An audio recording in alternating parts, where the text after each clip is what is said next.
बुलढाणा जिल्हा सामान्य रुग्णालयात एक आश्चर्यकारक घटना घडली आहे। 32 वर्षीय गर्भवती महिलेच्या गर्भात आणखी एक गर्भ असल्याचं निदान झालंय। वैद्यकीय भाषेत याला फीटस इन फिटू असं म्हणतात। पाहूया त्यावरचाच हा खास रिपोर्ट।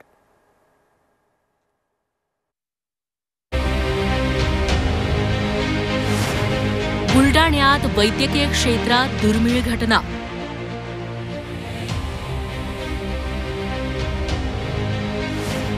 पोटातल्या बाळाच्या पोटात बाळ।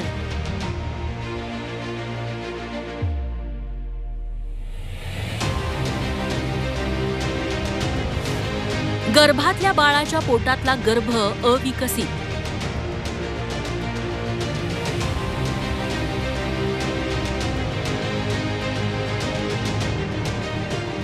अनेकदा अशा काही घटना घडतात की आपण स्तिमित होतो।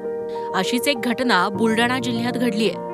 एक 9 महिन्यांची गर्भवती महिला नियमित तपासणीसाठी जिल्हा सामान्य रुग्णालयात गेली। सोनोग्राफीचे रिपोर्ट डॉक्टरांना दिले।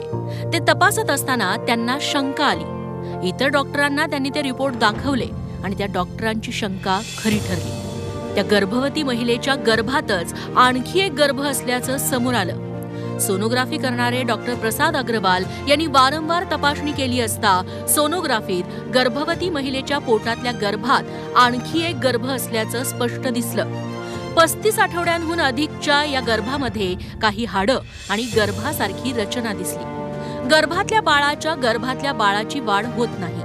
प्रसूतीनंतर बाळावर शस्त्रक्रिया करून त्याच्या गर्भातून तो अविकसित गर्भ काढला जाईल असं डॉक्टरांनी सांगितलं। तिला 9वा महिना सुरू होता। सोनोग्राफी करताना असे लक्षात आले की तिला जे बाळ होतं त्या बाळाच्या पोटामध्ये पण एक बाळ आढळून आलं। ही खूप रेअर अशी दुर्घटना असते। जगात 100 ते 200 केसेस पेक्षा जास्त आढळून आलेले नाहीये आणि इंडियामध्ये आतापर्यंत 10 ते 15 केसेस असे रिपोर्ट झाले आहे। मी जेव्हा बघितलं, डिटेल स्टडी केला, 1-2 अजून डॉक्टरांच्या मदतीने ते कन्फर्म केलं आणि मग याचे निदान झाले की बाळाच्या पोटामध्ये पण दुसरं बाळ आहे ज्याची वाढ होत नाहीये आणि तिला त्याप्रमाणे गाईड करण्यात आले। समजा बुलढाण्यातली ही घटना वैद्यकीय क्षेत्रात एक आश्चर्य मानली जाते। ही अतिशय दुर्मिळ घटना असून 5 लाख प्रकरणांमध्ये अशी एकच घटना आढळते। फीटस इन फिटू मध्ये एका जुळ्या भावाच्या किंवा बहिणीच्या शरीरात दुसऱ्या जुळ्या भावाचा किंवा बहिणीचा अपूर्ण विकास होतो। ही स्थिती गर्भावस्थेतच निर्माण होते आणि दुसरा गर्भ पहिल्या गर्भाच्या शरीरात वाढतो। या दुर्मिळ घटनेमुळे वैद्यकीय क्षेत्रात कुतूहल निर्माण झाले। याआधी देशात इतकंच काय 90च्या दशकातही कोल्हापुरात अशी घटना घडल्याचं तज्ञ डॉक्टरांनी सांगितलं। ह्या महिलेची प्रसूती व्यवस्थित रेग्युलर नॉर्मल स्त्रियांच्या प्रमाणेच होणार। झाल्यानंतर त्या बाळाची जी परिस्थिती आहे त्याची सोनोग्राफी करून बघितलं जाईल आणि तो जो त्याच्या पोटात असलेला जो गर्भ आहे तो जर इमर्जन्सी काय त्रास देणारा जर नसेल तर थोडे दिवस थांबून योग्य वेळ आल्यानंतर ते डॉक्टर पेडियाट्रिक सर्जन किंवा ते लोक ठरवतील त्यावेळेला ते ऑपरेशन करून तो गर्भ तर काढून टाकणं आवश्यकच आहे।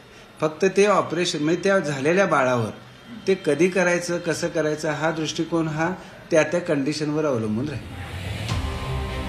पुढचे उपचार आणि प्रसूतीसाठी महिलेला छत्रपती संभाजीनगरातल्या शासकीय वैद्यकीय महाविद्यालयात पाठवण्यात आले। तज्ञ डॉक्टरांच्या देखरेखीखाली तिची प्रसूती होईल। दोघांचीही काळजी घेण्याचे सर्वतोपरी प्रयत्न केले जातील। प्रताप नाईक, मयूर निकमसह ब्युरो रिपोर्ट, झी 24 तास, बुलढाणा।